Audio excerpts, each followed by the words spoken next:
Silakan duduk di sini Mbak. Iya, makasih ya Bu. Gimana duduknya, udah nyaman? Udah Bu. Udah? Udah. Oke. Ini dengan Mbak Anissa. Bukan Bu, saya Khairunisa yang kemarin WA Ibu itu. Oh, Iya. oh iya, ini tuh maaf ya Mbak, ini tuh dua-duanya namanya Nisa, jadi kan Ibu Oh iya. agak ketukar-tukar. Mbak Nisa ya? Iya, Mbak Nisa. Oke, Mbak Nisa ini dari prodi mana Mbak? Itu sastra Arab Bu. Oh, ini ya apa? Fakultas Ilmu Budaya. Iya, berarti. benar. Semester? 5 Bu. Oke, Mbak Nisa, sastra Arab semester 5. Oke, mungkin sebelum lebih lanjut mungkin Ibu yang kenalan juga ya sekalian. Perkenalkan, nama Ibu Bu Laili, begitu saja bisa dipanggil Ibu Laili. Ibu ini konselor di CDC sini. Iya. Seperti itu. Mungkin Mbak Nisa apa kabar Mbak? Alhamdulillah baik Bu, kabar saya. Kalau Ibu sendiri gimana? Alhamdulillah, saya juga sehat. Nggak ada radang-radang batuk nggak ada ya Mbak? Alhamdulillah enggak Bu. Oke, terus ini Mbak, saya tuh sebenarnya agak tertarik sama sastra Arab. Oh. Mungkin sastra Arab tuh sebenarnya yang dipelajari apa sih Mbak? Karena tadi kebetulan hari ini saya mata kuliah kajian Timur Tengah sih Bu. Oh, berarti ini ya mempelajari Iya, dari kajian. negaranya juga. Iya. Saya kira tuh cuman kayak ya udah bahasanya aja kayak gitu loh Mbak. Enggak Bu. Banyak Bu yang dipelajari di sastra Arab itu. Oke, terus kalau nggak salah denger ini juga ya Mbak apa? Tugas akhirnya itu pakai bahasa Arab. Iya, bener. Bener? Iya. Wah, berarti ini ya dari awal semester 1 udah ada dari awal gitu bahasa Arab. Iya, harus punya skill gitu Bu. Oh. Skill bahasa Arabnya. Ada ini nggak sih Mbak? Ada aturan-aturan harus pakai bahasa Arab gitu. Kalau itu ada dosen-dosen tertentu yang kalau ngobrol itu harus pakai bahasa Arab, Oh. tapi nggak semua dosen. Berarti emang ada beberapa kalau ngobrol sama beliau gitu ya. Iya. Kalau nggak pakai bahasa Arab gitu Mbak? Nggak dijawab. Oh, nggak dijawab. Belum pernah nyoba sih. Oh. Ngobrolnya bahasa Arab terus. Oke. Nggak usah dicoba aja ya Mbak ya. Iya. Oke, kalau ya. Oke, terus Mbak Nisa sebelumnya udah pernah ikut konseling apa? Udah Bu, kebetulan juga di sini juga. Oh iya? Iya. Kapan Mbak? Itu tahun lalu Bu. Oh, tahun lalu, berarti ya belum lama-lama banget ya sih. Iya. Oke, tapi mungkin ada masalah baru. Iya, Atau ada. Oh, masalahnya udah lain ya Iya, berarti beda ya. ambil Bu. Berarti Mbak Nisa udah tahu ini ya apa ya kayak sedikit-sedikit tentang konseling kayak gitu. Iya, dikit-dikit ingat gitu Bu. Ada yang lupa juga. Mungkin ini yang pertama, kalau Mbak Nisa ingat ada ini enggak? Asas. Iya. Nah, asas yang pertama itu asas kesukarelaan. Masih ingat ya? Masih. Oke, berarti Ibu nggak perlu menjelaskan ulang ya. Terus yang kedua asas keterbukaan. Ingat Bu. Masih ingat juga, alhamdulillah. Yang ketiga, yang paling penting asas kerahasiaan. Iya, masih ingat. Masih juga. ingat semua? Iya. Alhamdulillah, berarti Ibu nggak perlu mengulang ya, karena udah mudah ingat-ingat juga. Oke, terus untuk di asas kerahasiaan ini seperti biasa Ibu tuh ada satu lembaran nih Mbak. Oh. Ada lembar namanya lembar perjanjian persetujuan seperti itu. Ini silahkan bisa dibaca dulu. Mohon maaf.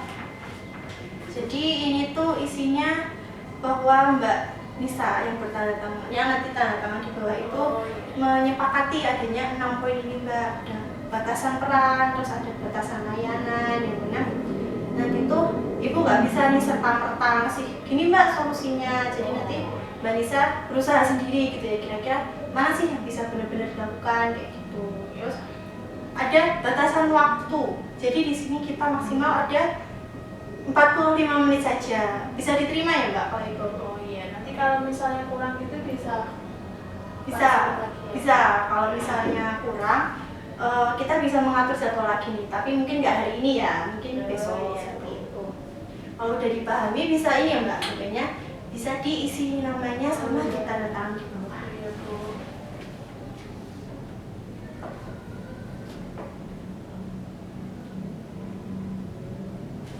Tanda tangan di sini ya Bu ya. Ini tanggal Tanggal 12.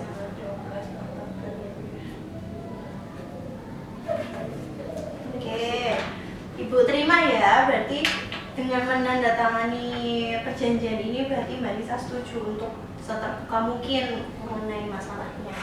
Oke, mungkin Mbak Nisa bisa mulai diceritakan saja Mbak, kira-kira apa sih permasalahannya seperti itu? Masalah saya itu sebenarnya saya bingung sih mau ceritanya dari mana gitu. Oke. Masalahnya sebenarnya nggak terlalu serius-serius gitu Bu, tapi mengganggu gitu loh Bu. Masalahnya itu ini, saya itu kayak kecanduan media sosial gitu loh Bu. Jadi saya itu main HP-nya terlalu banyak gitu daripada kegiatan-kegiatan yang lainnya. Ya. Kayak ini di kuliah aja ya, kuliah itu saya juga pas pelajaran gitu saya juga main HP gitu. Jadi jarang ngobrol sama orang-orang di sekitar saya lebih fokus ke HP saya sendiri gitu. Oke, berarti bisa dibilang kayak permasalahannya Mbak Nisa ini kepada kecanduan gitu ya? Iya. Kecanduan tapi udah sampai mempengaruhi kehidupan sehari-harinya Mbak Nisa kayak gitu ya. Oke, terus mungkin ada dampak lain dong yang ditimbulkan dari masalah kecanduan itu? Ini sih Bu, kayak tugas saya itu numpuk gitu loh Bu. Nah saya itu kayak nggak ingat gitu deadline-nya kapan gitu kan, tiba-tiba itu udah diingetin gitu loh di grup, deadline-nya hari ini ya, ternyata saya belum ngerjain kayak gitu. Jadi tugas saya makin numpuk gitu. Terus saya juga kayak kurang berinteraksi gitu loh Bu dengan orang lain. Kalau di rumah juga saya main HP aja di kamar gitu, jarang ngobrol sama keluarga.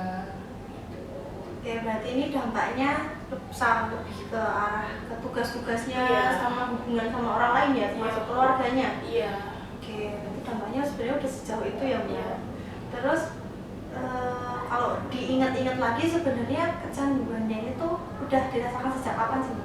Ini sebenarnya sudah lama sih Bu, mulainya itu dari saya semester 1, kedua kalau nggak salah, tapi kalau dulu itu belum parah, kalau sekarang itu udah parah banget gitu loh, jadi kayak udah nggak bisa lepas dari tangan gitu loh Bu HP-nya. Oke, berarti sebenarnya udah cukup lama ya, tapi yang sangat mengganggu mungkin baru hari ini. Iya. Terus dia baru akhir-akhir ini gitu. Oke, nggak apa-apa, yang penting udah ada kesadaran gitu ya Mbak sekarang ini. Terus ada nggak sih, kan kemarin Mbak Nisa menghubungi saya kemarin Mbak? Iya. Itu kira-kira memangnya ada kejadian apa sih yang sampai membuat Mbak Nisa mikir, oh aku udah harus konseling lagi kayak gitu, ada nggak? Ya itu saya udah kayak kebanyakan masalah gitu loh Bu, ini dampaknya itu udah ke saya tuh bikin saya pusing banget gitu loh Bu, kayak tugasnya banyak tapi saya belum mau nyelesain yang mana dulu kayak gitu. Pokoknya udah capek banget aku dengan masalah ini. Oke, berarti pas capeknya tuh udah numpuk banget gitu ya, terus berpikir oh aku harus konseling. Iya. Oke, bagus Mbak Nisa sebenarnya, bukan bagus masalahnya ya, tapi bagus karena Mbak Nisa itu Mbak Nisa sadar, Mbak Nisa tuh punya masalah, Mbak Nisa sadar kalau mau menyelesaikan ini tuh ada kok caranya, yaitu dengan bertemu dengan ibu, mungkin dengan menghubungi ibu kayak gitu. Dan ini tuh menurut ibu hal yang sangat patut harus diapresiasi gitu, karena terkadang tuh mungkin yang mengalami ini nggak cuma Mbak Nisa ya, cuma tuh mereka merasa kayak ya udahlah kayak gitu ya, tapi Mbak Nisa ini sangat bagus sekali gitu loh, udah menghubungi ibu kayak gitu. Jadi semoga kita benar-benar bisa menemukan solusinya kayak gitu ya Mbak ya. Oke, terus selanjutnya kan ya udah nih akhirnya Mbak Nisa memutuskan untuk menghubungi ibu. Emangnya apa sih tujuannya Mbak Nisa menghubungi ibu seperti ibu konseling ini? Ya, tujuan saya pengen tahu gitu gimana saya cara mengatasi masalah ini, solusinya itu kayak gimana, apa aja yang bisa saya lakukan agar saya tidak kecanduan media sosial lagi. Oke, berarti udah tahu juga ya aku mau menemukan solusi ya. Oke, terus ini Mbak, kan berarti kan Mbak Nisa udah ngerasainnya tuh cukup lama juga ya, dari semester 1 ke 2, berarti kan sekitar 2 tahun lah kurang lebih. Nah, di masa-masa tersebut saat Mbak Nisa menghadapi kecanduan ini dan Mbak Nisa sadar sebenarnya masih banyak tugas yang belum dikerjakan, tapi malah terus scrolling kayak gitu. Gimana sih cara Mbak Nisa untuk mengatasi permasalahan tersebut? Ya itu sih Bu yang saya bingungkan sampai saat ini. Saya tahu tuh gimana cara mengatasinya, gimana saya bisa lepas dari itu sosmed itu. Oke, berarti emang masih sebingung itu ya, belum menemukan solusi. Oke, sekarang coba gini aja deh, Mbak Nisa coba tutup mata biar lebih fokus. Ibu akan meminta Mbak Nisa ini untuk membayangkan, jadi kan mungkin butuh fokus ya. Coba Mbak Nisa coba bayangkan setelah Mbak Nisa pulang dari konseling ini, Mbak Nisa pulang, Mbak Nisa beres-beres, mandi, setelah itu tidurnya nyenyak banget. Terus saat Mbak Nisa bangun di besok pagi, Mbak Nisa tuh waktu melihat HP nggak merasakan, oh aku harus buka media sosial ini, oh aku harus ngikutin tren ini. Perasaan-perasaan kecanduan itu tuh hilang, dalam semalam tuh langsung hilang begitu saja. Udah bisa coba dibayangkan? Oke? Udah? Oke. Oke, sekarang bisa dibuka matanya Mbak Nisa. Oke, bisa. Ini kayaknya Mbak Nisa tuh kayak sekarang udah senyumnya tuh lebar banget, bahagia banget gitu. Bisa ini nggak diceritakan gimana sih perasaannya Mbak Nisa waktu membayangkan hal tersebut? Saya senang banget sih Bu, saya bisa menjalani hari-hari saya itu tanpa harus takut ketinggalan tren, harus kecanduan media sosial gitu. Terus saya kayak hidupnya itu lebih teratur gitu loh Bu, jadi kapan waktunya main sosial media, terus kapan saya harus mengerjakan hal yang lain, terus tugas-tugas saya itu juga nggak numpuk banyak gitu. Oke, seneng ya Mbak? Iya. Pengen Bu. Oke, berarti kan udah ada bayangan nih kira-kira kalau Mbak Nisa lepas dari kecanduan tuh rasanya tuh kayak gini ya bahagianya. Terus Mbak Nisa pengen juga sebenarnya gitu. Nah, kira-kira udah tahu nggak kira-kira apa yang bisa diusahakan Mbak Nisa untuk menuju ke hal tersebut?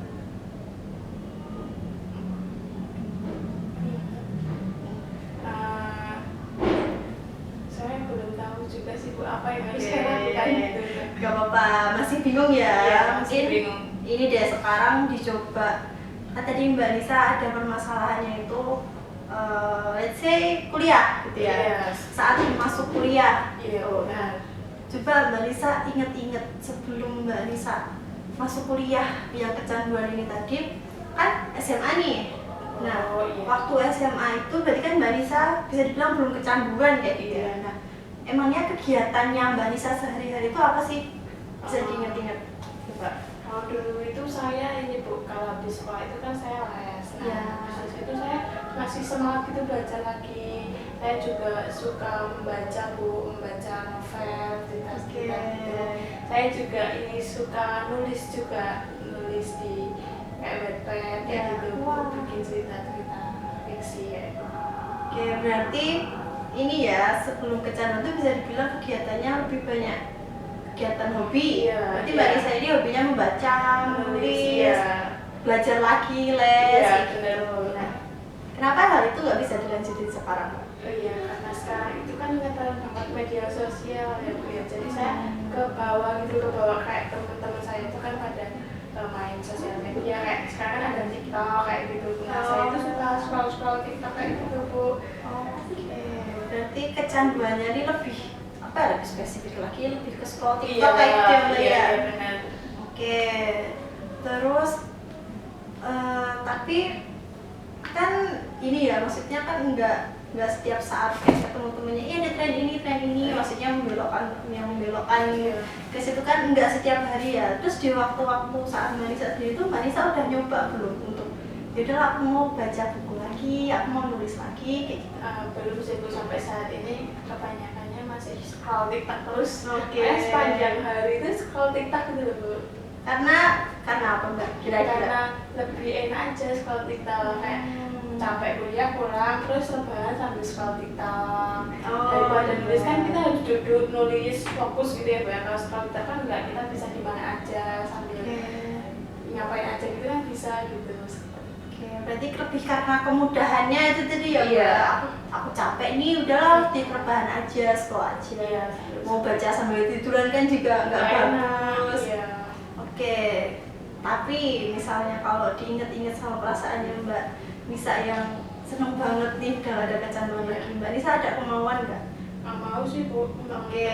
berubah kayak dulu lagi gitu.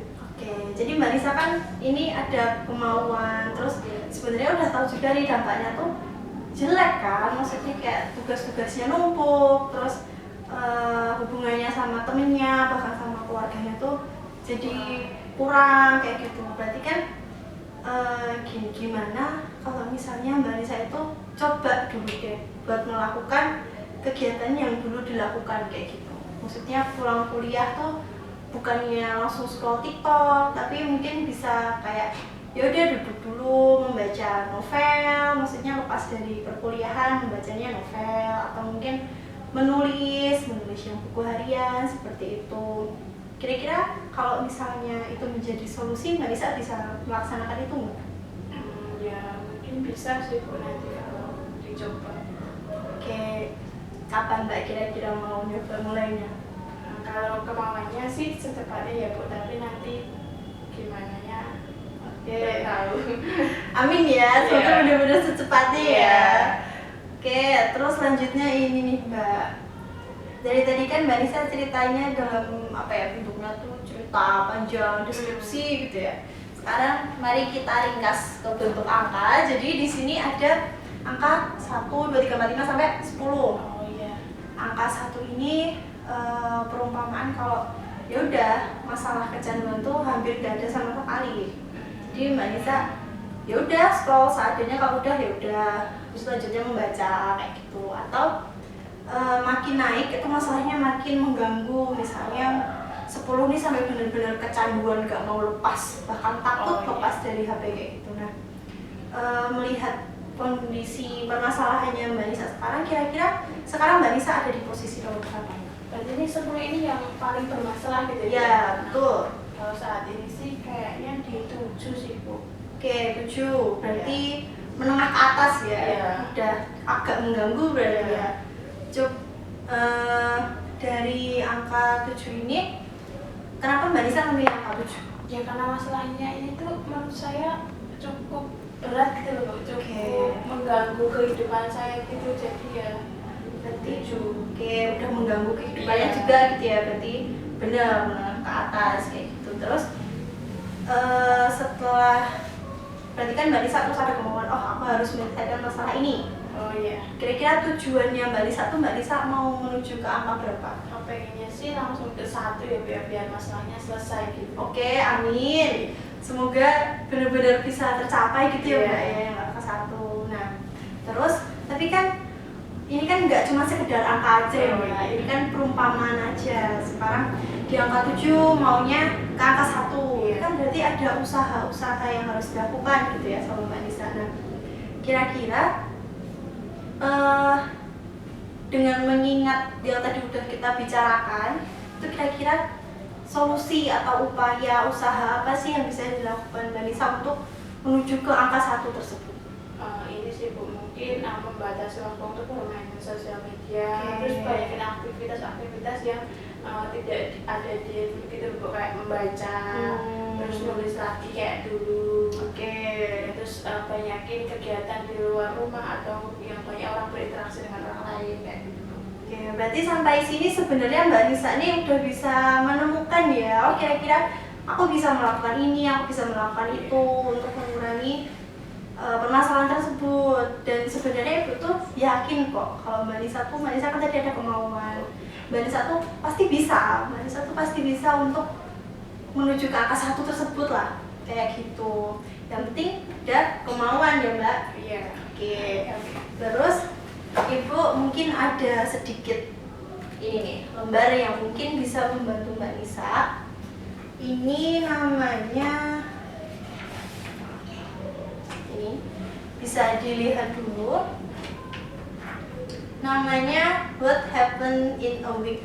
Jadi di sini kan ada kotak-kotak kecil ya Mbak. Iya. Ada hari, untuk harinya ini diisi sendiri ya. Oh Ini ini berarti di sini ya Bu. ya, ini kan kita di hari Jumat. Oh iya. Berarti nanti jadi sih hari Jumat, Sabtu, Minggu sampai Jumat lagi. Oh 1 minggu gitu ya Bu. Ya, nanti di kotak-kotak ini kan kotaknya kecil. Iya. Jadi mungkin ini tuh bisa diisi dengan bagaimana sih progresnya Mbak Nisa dalam melaksanakan usaha-usaha tadi, kayak mengurangi jamnya, jam bermain TikTok, terus usaha yang dilakukan dengan mungkin aku mau hari ini membaca beberapa halaman buku kayak gitu. Nah, itu hal-hal progres tersebut yang berkaitan sama kecanduannya tadi itu tuh bisa ditulis di sini ya Mbak. Nah, tapi di sini yang versi singkat-singkatnya aja, yang penting oh aku udah melakukan ini kayak gitu. Terus ini bisa dibawa pulang ya. Berarti ini kayak satu minggu nanti setiap hari saya nulis, hari Ya. ini saya main HP-nya berapa jam, Ya. besok baca di berapa jam, kayak Ya. gitu ya. Dan harapannya kan angkanya bisa menurun. Oh iya. Bisa dijadikan motivasi. Oh aku hari ini bisa menurun kok, pasti besok bisa. Oh iya, Gitu. Bisa dipahami ya Mbak? Bisa. Oke, terus ini ada satu lembaran lagi. Mungkin ini bisa dibilang kayak pelengkapnya. Pelengkapnya, gitu ya. ya. Kalau itu tadi kan yang versi simpel-simpel singkat-singkatnya aja. Kalau ini lebih ke jabaran. Oh, berarti kayak dijelasin lebih. Ya, gitu jadi ya.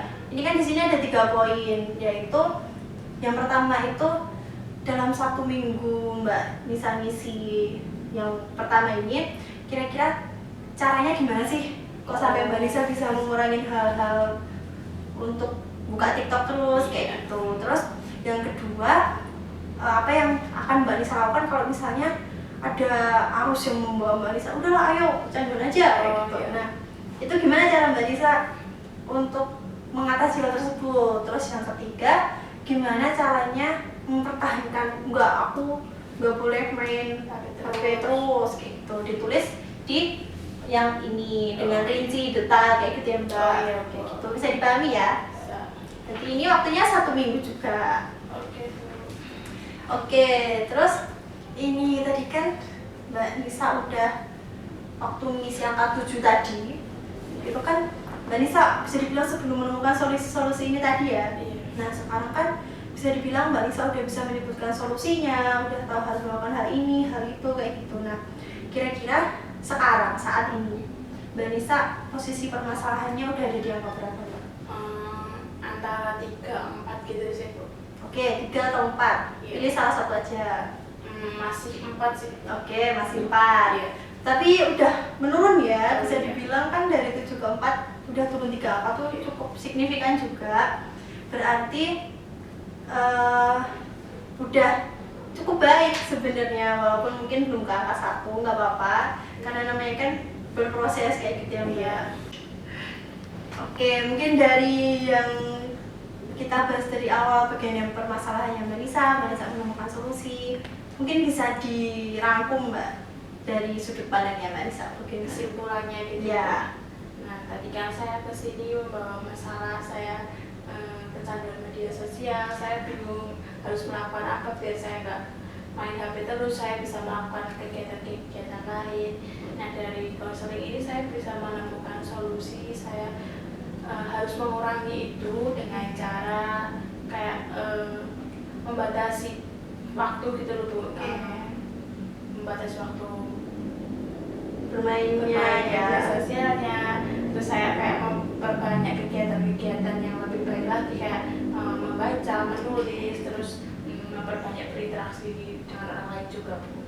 Oke, bagus ya Mbak Nisa udah bisa merangkum sendiri. Oh ternyata aku punya masalah ini dan aku udah dapet solusinya loh kayak gitu. Oke, terus ada lembaran terakhir. Oh, itu kan iya Bu. Tapi ini bukan PR, tenang aja. Jadi ini ada lembar, bisa dibilang lembar kepuasan gitu. Seberapa jauh sih Mbak Nisa bisa menemukan solusi dari permasalahannya. Jadi di sini ada 3 pertanyaan. Bisa langsung diisi di sini aja ya Mbak. Oh iya Bu. Tunggu, nggak perlu terburu-buru. Jangan lupa dikasih nama. Silahkan.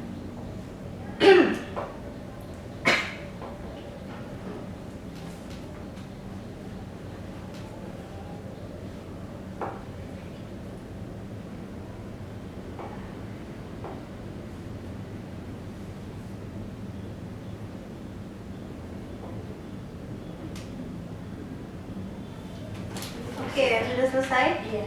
Cepet juga ya isinya ya. Iya. Karena singkat Bu saya isinya. Oke, nggak perlu Mbak. Yang penting poinnya. Oh, iya. Poinnya ada. Terima kasih Ibu, terima ya. Iya, Bu. Oke, terus ini sebenarnya kita dari tadi tuh udah banyak banget ngomongnya, udah hampir 40 menit. Kira-kira bisa nggak sih Mbak Nisa ini tuh, bukan bisa nggak sih, masih ada lagi nggak sih yang mau dibicarakan sama Mbak Nisa? Ini Bu, ini kan tadi ada PR ya Bu ya? Ya. Ini dikumpulin kapan ya Bu? Oh, ini kan kita formatnya 1 minggu gitu ya bisa Oh, dibilang. Nah, mungkin Mbak Nisa bisa ngisi dalam 1 minggu. Misalnya Mbak Nisa memang perlu ketemu Ibu lagi, Mbak Nisa bisa hubungin Ibu lagi. Oh. Tapi Ibu berharapnya ya nggak usah aja. Maksudnya dengan Mbak Nisa mengisi 2 lembaran ini, ya udah masalahnya selesai. Oh iya. Maksudnya kan kalau Mbak Nisa bertemu Ibu lagi kan kayak kesannya Kok masih ada masalah? ya Ibu bukannya nggak mau ketemu, tapi kalau ketemu juga nggak usah di sini, Oh, kayak gitu ya Mbak iya, ya. iya. Oke, bisa dipahami ya. Dan Oke. nanti kalau nggak ketemu ini ngumpulinnya gimana Bu? Kalau untuk pengumpulan ini gampang aja Mbak. Kalau misal memangnya udah selesai, bisa difoto saja. Oh, Difoto, kirim ke Ibu, nanti Ibu jadikan apa ya? Oh, berarti Mbak Nisa udah berhasil Oh, kayak iya. gitu. Oke, bisa dipahami ya? Bisa. Oke, kalau memang udah nggak ada lagi yang mau dibicarakan, Ibu ucapkan terima kasih sama Mbak Nisa karena udah datang tepat waktu, terus mau mengikuti konseling ini dengan baik, mengikuti asasnya dengan baik, mengisi lembar ini tadi juga dengan baik juga. Semoga masalahnya bisa segera terselesaikan ya Mbak. Amin Bu. Ya, saya Ya. juga terima kasih sama Ibu sudah mau membantu saya Ya. menyelesaikan masalah saya Bu. Sama-sama, mungkin ya, Ibu akhiri sampai di sini dulu ya. Oh iya Bu. Ibu akhiri sampai di sini. Terima kasih Mbak Nisa. Wassalamualaikum warahmatullahi wabarakatuh. Misalnya saya boleh langsung Iya, Bu, ya? langsung. Gak apa-apa Mbak Nisa, mari saya antar.